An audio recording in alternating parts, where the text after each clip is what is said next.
Good evening everybody. Welcome to Apni Pathshala 007। साथियों, आज हम इस लेक्चर में भारत के जेम्स बॉन्ड कहे जाने वाले श्री अजीत कुमार डोभाल जी के बारे में डिस्कस करेंगे, उनके बारे में पढ़ेंगे। वो इस समय वर्तमान में भारत के राष्ट्रीय सुरक्षा सलाहकार हैं, नेशनल सिक्योरिटी एडवाइजर हैं। और वो कौन से नंबर के राष्ट्रीय सुरक्षा सलाहकार हैं? 5वें नंबर के। और इनको 5वें नंबर का जो राष्ट्रीय सुरक्षा सलाहकार बनाया गया था जब बीजेपी गवर्नमेंट सत्ता में आती है। श्री नरेंद्र मोदी जी जब प्राइम मिनिस्टर बनते हैं तब 2014 में इनको, श्री नरेंद्र मोदी जी जब 2014 में प्रधानमंत्री बनते हैं तो उस समय इनको राष्ट्रीय सुरक्षा सलाहकार बनाया जाता है। तो बिना किसी देरी के लेक्चर स्टार्ट करते हैं और श्री अजीत कुमार डोभाल जी के बारे में डिस्कस करते हैं।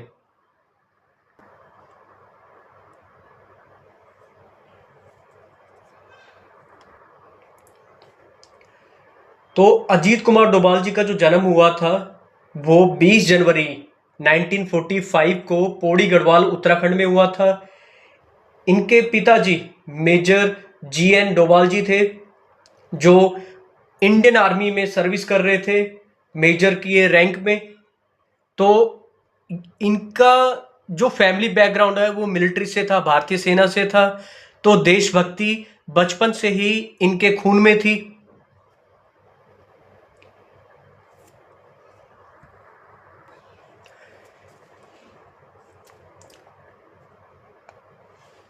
ये भारत के 5वें और वर्तमान राष्ट्रीय सुरक्षा सलाहकार हैं।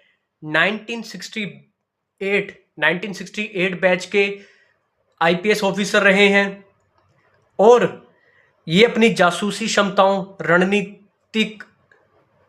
रणनीतिक कूटनीति और आतंकवादी विरोधी अभियानों के लिए जाने जाते हैं। और इनको एक उपनाम से भी जाना जाता है, भारत का जेम्स बॉन्ड। इनकी प्रारंभिक जीवन और शिक्षा के बारे में डिस्कस करते हैं। अजीत डोभाल जी का जन्म, जैसा कि हम ऑलरेडी डिस्कस कर चुके हैं, कि 20 जनवरी 1945 को पौड़ी गढ़वाल उत्तराखंड में इनका जन्म होता है, एक गढ़वाली परिवार में, एक गढ़वाली ब्राह्मण परिवार में। ठीक है। इनके फादर साहब मेजर थे इंडियन आर्मी में, जिनका नाम था GN डोभाल। तो जो देशभक्ति थी ये इनके खून में ही थी।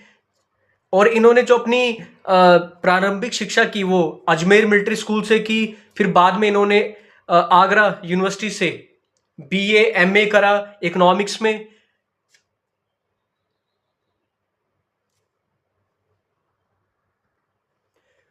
और अपनी एजुकेशन कंप्लीट करने के बाद ये UPSC की प्रिपरेशन करते हैं और वो फर्स्ट अटेम्प्ट में ही IPS बन जाते हैं। और IPS बनते ही 1968 में उनको जो कैडर मिलता है वो मिलता है केरल कैडर।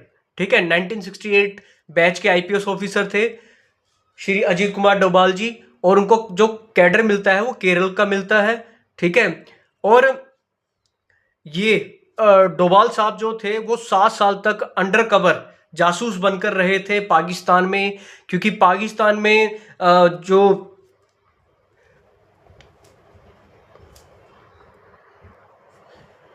तो पाकिस्तान में जो भी भारत विरोधी गतिविधियां हो रही थी उसको रोकने के लिए, और जो वहां पर परमाणु बम बनाने के लिए जो गतिविधियां हो रही थी तो उनको भी ट्रैक करने के लिए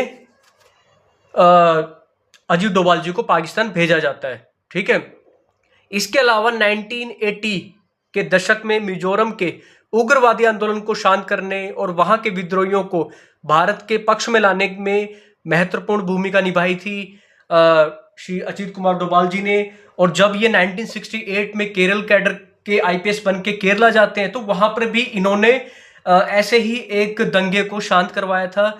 तो ये काफी अच्छे वो थे, एक मीडिएटर थे, कि कहीं पर भी कोई डिस्प्यूट होता था तो उसको हैंडल करने में इनको एक महारत हासिल थी। तो सेंट्रल गवर्नमेंट हो या स्टेट गवर्नमेंट हो, कभी भी कहीं कुछ दंगे फसाद हो जाते थे, कोई भी कन्फ्लिक्ट हो जाता था, तो श्री अजीत कुमार डोभाल जी को वहां पर एज ए मीडिएटर भेजा जाता था। वो कॉम्प्रोमाइज करवाने में उनको महारत हासिल थी, या वैसी उस समय जो वो प्रॉब्लम चल रही होती थी तो उसको वो डील करने में काफ़ी एक्सपर्ट थे कि उसको कैसे टैकल करना है। ठीक है, फिर जब ऑपरेशन ब्लू स्टार होता है 1984 में गोल्डन टेम्पल में, अमृतसर में, तो उस टाइम भी वो काफ़ी जो खुफिया जानकारी है उन्होंने जुटाई थी ऑपरेशन ब्लू स्टार के टाइम में भी। और जब 1999 में कंधार विमान अपहरण होता है तो उस समय भी 15 से अधिक विमान अपहरण की घटनाओं को सुलझाने में उन्होंने महत्वपूर्ण भूमिका निभाई थी। ठीक है, जैसा कि कई मूवीज में भी दिखाया गया है, जैसे अभी धुरंधर मूवी आई थी तो उसमें भी अजीत कुमार डोभाल जी का रोल प्ले किया हुआ है कि कैसे 1999 में कंधार विमान हाईजैक होता है, अपहरण होता है, तो वो कैसे टेररिस्ट से वहाँ पर बात करने जाते हैं, भारत सरकार उनको कैसे भेजती है, वो कैसे वहाँ जाकर उस सिचुएशन को टैकल करते हैं। तो उन्होंने बहुत सारे ऐसे जब भी देश के सामने कोई समस्या आई या किसी टेररिस्ट ग्रुप ने देश को क्षति पहुंचाने की कोशिश की तो वहां पर 100% अपना योगदान दिया है अजीत कुमार डोभाल जी ने, इसीलिए इनको भारत का जेम्स बॉन्ड कहा जाता है। अब डिस्कस करते हैं राष्ट्रीय सुरक्षा सलाहकार के रूप में उन्होंने क्या क्या अपनी ड्यूटीज निभाई। 30 मई 2014 को उन्हें भारत का राष्ट्रीय सुरक्षा सलाहकार नियुक्त किया जाता है, 5वें नंबर का नेशनल सिक्योरिटी एडवाइजर अपॉइंट किया जाता है 30 मई 2014 को। ठीक है, उनके नेतृत्व में भारत ने पाकिस्तान के खिलाफ सर्जिकल स्ट्राइक करी और बालाकोट में एयर स्ट्राइक करी। ठीक है, तो जब सर्जिकल स्ट्राइक हुई, बालाकोट एयर स्ट्राइक हुई, तो अजीत कुमार डोभाल जी के पास पूरी खुफिया जानकारी थी पाकिस्तान के खिलाफ कि कहाँ कहाँ उनके टेररिस्ट ग्रुप हैं, कहाँ कहाँ वो ट्रेनिंग करते हैं, कहाँ उनके कैंप्स हैं। ठीक है, तो सर्जिकल स्ट्राइक में और बालाकोट एयर स्ट्राइक में उनका अहम रोल था। उसके बाद होता है जो डोकलाम विवाद होता है, तो उसको भी शांतिपूर्ण तरीके से सुलझाने में और जम्मू कश्मीर से आर्टिकल 370 हटाने के बाद वहां की स्थिति को संभालने का श्रेय भी किसको जाता है? अजीत डोभाल जी को। ठीक है, और उनको अपनी लाइफ में क्या क्या पुरस्कार मिले, क्या क्या सम्मान मिले। ठीक है, मैं पहले बता देता हूं, वो इकलौते ऐसे पुलिस ऑफिसर थे जिन्हें सर्वोच्च वीरता पुरस्कार कीर्ति चक्र मिला था, जो शांति काल में मिलता है। ठीक है, अजीत डोभाल पुलिस मेडल और प्रेसिडेंट्स पुलिस मेडल से सम्मानित हो चुके हैं। 1988 में 1988 में उन्हें शांति काल में दिए जाने वाले देश के सर्वोच्च वीरता पुरस्कार कीर्ति चक्र से भी सम्मानित किया गया है। वो इस प्रतिष्ठित सम्मान को पाने वाले देश के फर्स्ट पुलिस ऑफिसर थे। ठीक है, तो उन्होंने इतने साहसिक काम किए हैं। ठीक है, इतने अपनी जान को जोखिम में डाल के पाकिस्तान में 7 साल तक अंडरकवर एजेंट रहकर उन्होंने देश को दुश्मनों से बचाने के लिए बहुत सिग्निफिकेंट रोल प्ले किया है।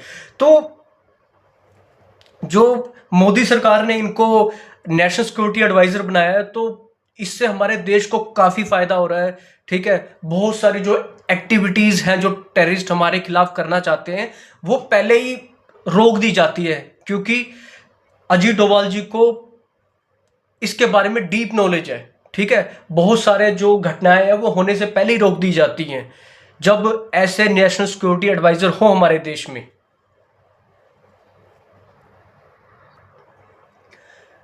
एक और अचीवमेंट थी इनकी लाइफ की कि ये आईबी के हेड रहे थे, इंटेलिजेंस ब्यूरो के हेड रहे थे 2004 से 2005 तक।